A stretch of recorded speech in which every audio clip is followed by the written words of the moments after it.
Morpion, morpion, morpion. Familier Pudupubis, son nom scientifique est Ptyrius. Familier, garçon très jeune, petit gamin. J'en ai marre. J'en ai marre de la route. Voilà, c'est bon. Ils marquent que des conneries dans leur bouquin.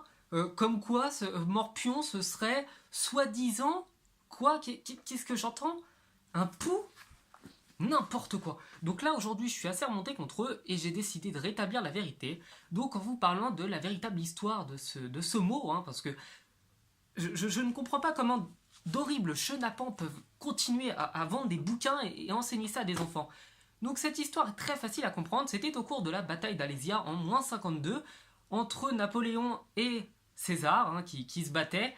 Donc Napoléon avait envoyé à peu près 8000 hommes, hein, et César à peu près, je crois, 9000 ou 10 000, enfin bref, selon les historiens. D'ailleurs, le plus grand historien que je connaisse est bien entendu, enfin, ou plutôt l'historienne Nabila Benassia, une grande historienne qui a fait beaucoup pour la culture en France. Et du coup, elle nous raconte qu'un jeune homme à l'époque, hein, on lui a donné un nom latin, qui s'appelait Pionus, eh bien, s'est battu aux côtés de Napoléon pour vaincre les Romains.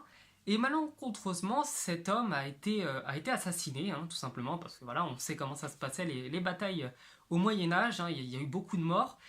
Et du coup, on a fait une plaque, parce que c'était quand même un proche de Napoléon, hein, il s'appréciait énormément. Et en latin, il y avait écrit Aquas Moritus Pionus. Et donc c'est ensuite, quand le français est devenu la langue nationale, hein, grâce à François Ier en 1534 et l'ordonnance de Villers-Cotterêts, qu'on a décidé de traduire toutes les plaques en latin pour les mettre en français.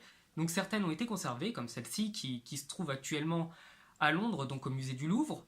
Et du coup, cette plaque a été traduite et on peut trouver, hein, donc à notre époque, ici est mort Pillon. Voilà. Donc j'espère que le fait de rétablir la vérité sur le véritable sens des mots vous plaira.